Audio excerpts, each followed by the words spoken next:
Antes de ser el peor enemigo del Dipi y Julián Serrano, el comunismo ya era tema de conversación en Hollywood. ¿Por qué? Durante la mitad del siglo XX, el mundo se disputaba entre dos modos de ver la geopolítica. Cuando terminó la Segunda Guerra Mundial, Estados Unidos supo inmediatamente dos cosas: que iba a tener que hacer muchas películas sobre nazis y que el comunismo iba a ser el mayor de sus problemas para el ideal que tenía Estados Unidos de ser la primer potencia mundial. Fue así que arrancó la famosa Guerra Fría. Pero acá no estábamos para hablar de esas cosas difíciles. No somos ni de izquierda ni de derecha, porque no nos interesa la política. Somos personas honradas, de bien, y ojalá maten a todos los negros y haya pena de muerte para menores de 6 años y coso.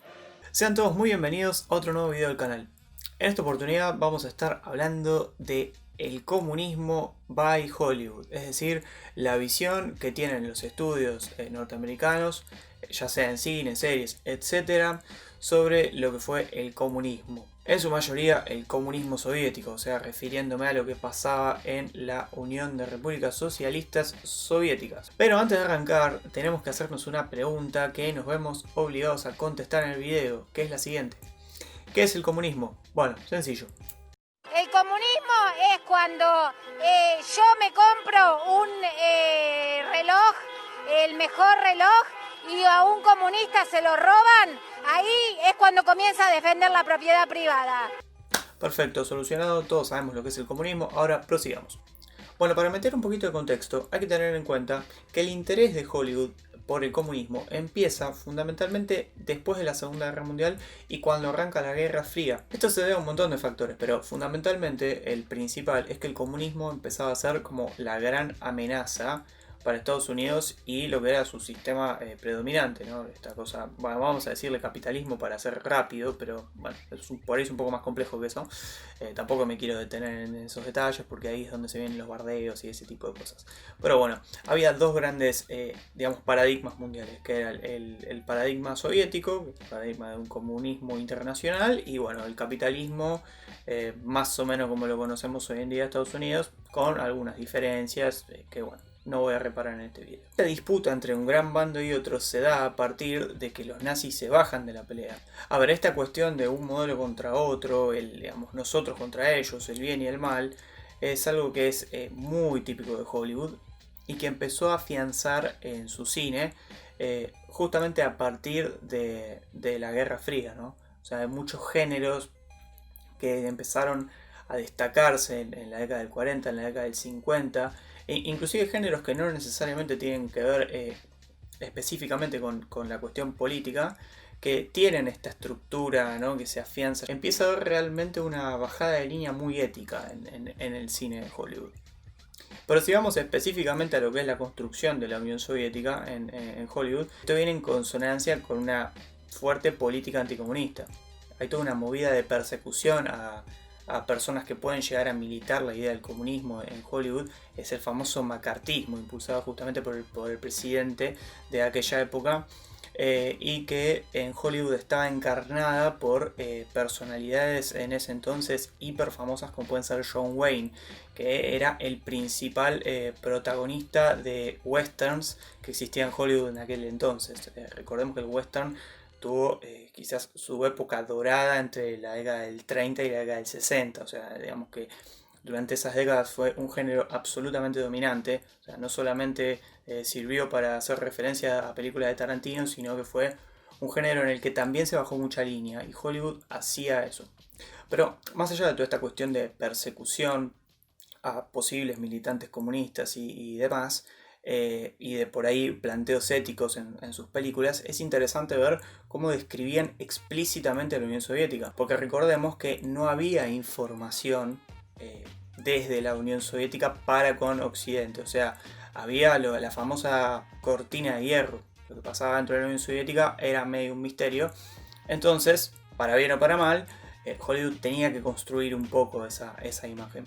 Y acá es donde arranca, me parece, el estereotipo que tenemos inclusive del ruso hoy por hoy. Se empieza a construir en esta época. Y esto parte de una premisa que se imparte de Hollywood y baja y bueno, queda como que es así. Que es la individualidad versus lo colectivo. Para Hollywood, Estados Unidos encarna los valores de la individualidad, la libertad, etc., Mientras que el comunismo, o la Unión Soviética puntualmente, lo que intenta hacer es, digamos, alienarnos, hacer que todos seamos una especie de colectivo, de masa homogénea que no se diferencie y que bueno, todos estamos como una especie de escalafón único, no hay matices, salvo un gran líder que generalmente tiene como se le hace como un culto a la personalidad. Siempre ese líder tiene características estalinistas, o sea, eso es algo que también hay que tener en cuenta. Hollywood toma la figura de Stalin y básicamente toda personificación de la Unión Soviética es parecida a Stalin. O sea, no juega mucho con esta cuestión de matices. O sea, no interesa si Nikita Khrushchev era más o menos stalinista o lo que sea. O sea, son todos Stalin, son todos como una especie de monstruo inalcanzable. Y bueno, y a ver, no, fuera de chistes lo digo, esto no estoy queriendo defender ni la Unión Soviética ni nada por el estilo. Digo, Hollywood representaba así a la Unión Soviética para formar un estereotipo que les servía narrativamente, pero que bueno, también impartía cierta ideología sí, bueno, ideología, básicamente. Esta cuestión de la individualidad, de la humanidad, de las diferencias, de la libertad versus la opresión, lo monótono y todo lo demás, también llegó a verse en el paradigma humanidad versus robótica. A ver, la frialdad con la que mostraban a algunos personajes soviéticos era tal que los tipos hasta desconocían a sus propios familiares, básicamente eran robots, o sea, llegaban a un punto de alienación en el que eran, sin exagerar, robots. Generalmente estaba todo muy militarizado y eran tipos que eran implacables, estaban como para cumplir una misión y no había un rastro de humanidad. Esto se ha resaltado en un montón de películas y de series norteamericanas. Igual aclaro algo, todo lo que estoy diciendo se puede encontrar resumido en Rocky 4. O sea, puedo dar millones de ejemplos de películas, mostrar un montón de imágenes, citar un montón de series que de hecho las hay, pero Rocky 4 es la síntesis perfecta de esto que estoy diciendo. Digo, es una síntesis perfecta porque más allá de lo burda que sea o de su exageración, era realmente una imagen que se tenía de los soviéticos. O sea, que uno realmente puede llegar a ser cine crítico porque, digamos, la Unión Soviética históricamente ha tenido hechos pero absolutamente denostables y criticables. Pero a lo que voy es que Estados Unidos iba más allá de una crítica. Hollywood necesitaba un enemigo para poder crear a sus antagonistas y que estos antagonistas se posen sobre una idea, sobre un concepto. Entonces, por eso hablo de esta cosa bipolar que existía a partir de la Guerra Fría. O sea, ya cuando los nazis no existían, había dos modelos de mundo. Estaba el bien y estaba el mal. Era muy claro cuál era el bien, muy claro cuál era el mal. Hollywood aprovecha esa coyuntura política internacional y explota esto al máximo. Claramente que luego de la caída del muro de Berlín y la disolución de la Unión Soviética, la perspectiva que tuvieron los productos de Hollywood empezaron quizás a matizarse un poco. Pero esta figura de la frialdad, de la militarización e inclusive de la enajenación muchas veces es algo que inclusive vemos hoy en día en personajes rusos del cine actual. Esto está en consonancia con el modo que tiene Hollywood de generar estereotipos y que lo explico en el video de Latinoamérica by Hollywood. Acá les voy a dejar el link para que lo puedan ver. Y la cagada con los estereotipos es que después es bastante difícil de revertir. Entonces pensemos, si Estados Unidos viene generando este estereotipo de la Unión Soviética hace un montón de años, es muy difícil que los rusos puedan escaparse de este modelo de representación que tienen los norteamericanos. Ahora, en la actualidad, más allá de Corea del Norte y algún otro país que se escape a mi poco conocimiento geopolítico, no existe un país comunista como lo era la Unión Soviética. O sea, en aquel entonces estaba la Unión Soviética, había toda una parte de Yugoslavia ahí relacionada, bueno, estaba Cuba, había varias guerrillas en África que también se disputaban esa cuestión, o sea, como que de alguna manera es cierto que el mundo estaba en esa disputa. Hoy por hoy, digamos, la disputa con el comunismo es, digamos, absolutamente inverosímil. Pero por alguna razón, ya sea por ahí el surgimiento de nuevas ideologías bastante extremas o lo demás, digamos que fueron ellas las que despertaron este fantasma comunista, pero no porque el comunismo vaya a resurgir o algo por el estilo, pero bueno, cuestión que el comunismo empezó a estar en el centro de la escena Entonces también se empezaron a sacar del cajón de los recuerdos o se empezó a generar de vuelta en este fenómeno nostalgia que tienen los productos audiovisuales ahora, ciertas reminiscencias a cómo se trataba el comunismo. Un ejemplo muy claro es el de Stranger Things, o sea, su tercera temporada está estructurada a nivel guión como lo explicaba anteriormente. Digamos, la causa de todos los males era un laboratorio soviético ahí medio metido, no sé, en el pueblito donde están ellos. Y bueno, lo hacen de una manera muy exagerada, porque en contrapartida a la cuestión del anticomunismo y demás, había toda una reivindicación de los valores que pretendía tener Estados Unidos. Y en la tercera temporada de Stranger Things esto se ve muy caricaturesco, muy exagerado.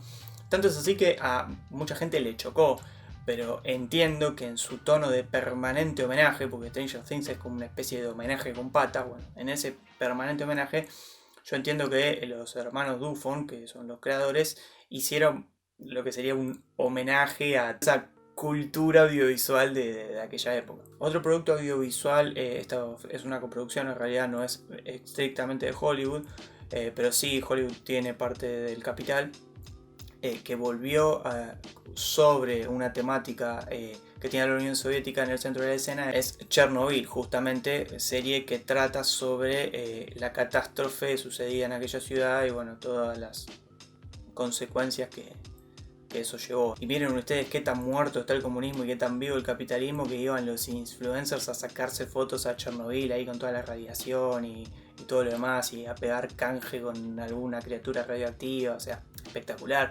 Esa es la muestra absoluta de que Estados Unidos ganó esta pelea y que la Unión Soviética no tiene nada que hacer al respecto. Y bueno, las mejores referencias del comunismo en la historia del capitalismo, el comunismo y los modelos que vendrán después son los Simpsons. Los Simpsons tienen las mejores referencias y las más inteligentes de todas. Porque inclusive en los Simpsons, en sus referencias tempranas, ya había críticas al modo que tenía Hollywood de reflejar justamente este tratamiento hacia el comunismo, y no porque los Simpsons fuesen comunistas ni mucho menos, pero digamos que el componente ácido de los Simpsons era suficiente como para que las referencias a la Unión Soviética fuesen una crítica al modo de reflejar la Unión Soviética sin necesariamente estar alineados con el pensamiento comunista. Pero bueno, los Simpsons estaban 20 años adelantados a todo el mundo, por eso fueron lo mejor que le pasó a la humanidad, por lo menos sus primeras 5 temporadas. Todo el resto fue un triste error.